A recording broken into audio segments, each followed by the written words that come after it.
Well, hey everybody, this is Kembo Jones with another episode of the Wonderful World of Baseball Cards. I'm going to do Mike's response today. My hobby pet peeves, I'm going to keep it to 4. I've got them written down here on this little tattered piece of paper. And I've got 2 superficial ones. One that's kind of an observation in the YouTube community. And then my 4th and final one will be kind of a personal pet peeve. So my first hobby pet peeve is the inability to find retail product. I mean, I don't really go look anymore, to be honest with you, because it just, to me, feels kind of sleazy now. Going and buying retail product, I don't know, it's just weird. Like, if I ever do see something, there's always people just lurking around, and it's weird. So the ability to just kind of casually stroll by a retail display and grab like a blaster or 2 or a couple of packs even, it takes some of the enjoyment out of the hobby. Now, I will say it's a blessing in a way because it ties into my personal pet peeve at the end, but it does prevent cards from piling up, which is nice. I've always been a singles guy, really, but it is fun to open something every now and then to see what the product looks like, see what the inserts are. But it's just to be able to not find anything or to see some display that's just hollowed out and empty. It's kind of depressing.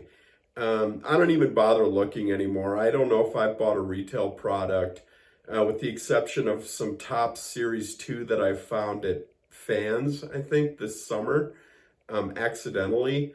Yeah, I don't even try anymore. So that's kind of a drag. That's a pet peeve of mine, is just the retail hoarding, really. The second pet peeve that I have is just the sheer amount of graded cards. When I got back into the hobby in 2019, I just collected cards. Prior to that, I didn't have anything graded.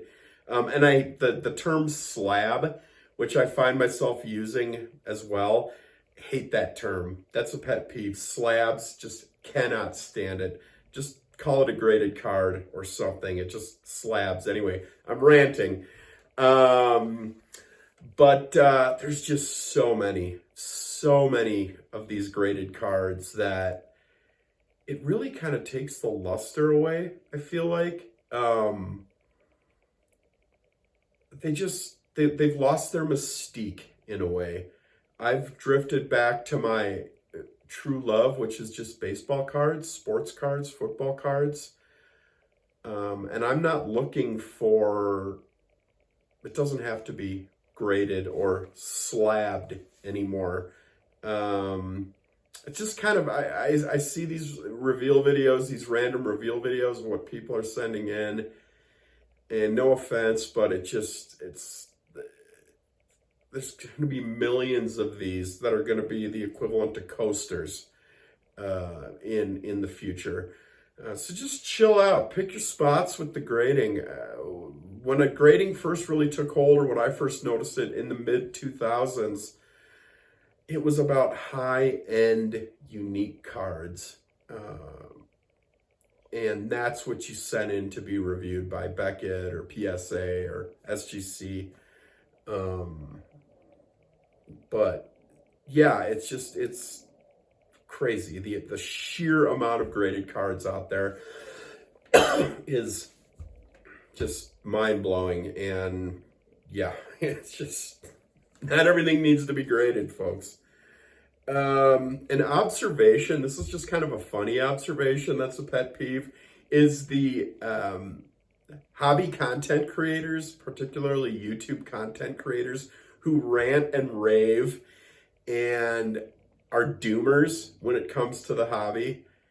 And all they do is shed a negative light on the hobby. They never show cards. Ever. They very rarely, once in a blue moon, you will see a card. They don't talk about anything having to do with the history of the hobby. It's just the latest clickbait. I I think people want to hide what they're buying because they're trying to get like an advantage, maybe so they can get the flip. I don't know. But it's just funny that the doom, I call them doom grifters, where all they do is just fully negative, and um, they rant and rave about everything wrong with the hobby, but yet they show no cards and appear to have no skin in the game when it comes to the actual hobby. So I find that interesting. This is about as doom grifting as you will see me ever get. My channel's very lo-fi. I try to keep things fun, light. I like to show my pickups. I like to show my collection. I like to talk about cards. But yeah, the doom grifters who just, yeah, I mean, I'll stop, but the sheer negativity of it all, and then they don't want to talk about what they're buying. Collectors in general, I think that's funny, maybe because that's afraid that they think, somebody's going to swoop out and get it from them. I don't know. I find that's really funny. I just want to talk about cards. I'm rooting you on with what you want to buy. I'm cheering for collectors. We all have our little alleys that we're in, and it's really funny. So collectors who doom and gloom on the hobby, but yet never show anything they buy. Fascinating. And then finally, a personal observation. I was organizing the collection today, and sometimes I just feel like, God, I have a lot of cards, and just like the singles that pile up and things that my collection is very small, relatively speaking, compared to what I see in some people's backgrounds on some of these videos. But like sometimes it's just, man, I have too many cards. And I may love them, and I do love them, but like a lot of them are just taking up space. And so sometimes when I like take that step back and start organizing, consolidating, condensing, it's like, holy crap. There's a lot of crap here. But anyway, I mean, I love my collection. I was going through some stuff today, and I found I was going to show them, but I forgot to bring them before I did the video.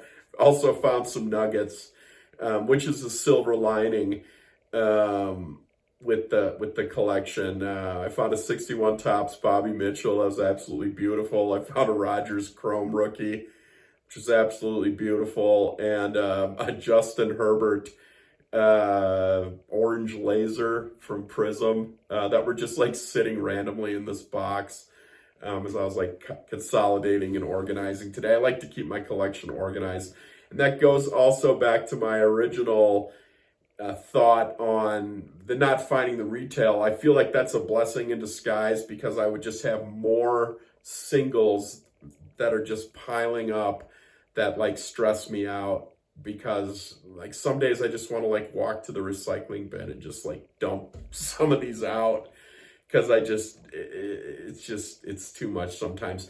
Anyway, this was probably about as like aggro or ranty and ravey as you'll see me. But yeah, those are my hobby pet peeves. There's more, but it's just stuff we have to deal with, like shipping fees and people who overpackage stuff. That kind of drives me nuts. But yeah, it's just fun. We love the hobby, keep collecting, but once in a while we got to blow off a little steam and process. So Kempo Jones, Wonderful World of Baseball Cards. I'll see you soon. Now I'm going to get up and turn this thing off.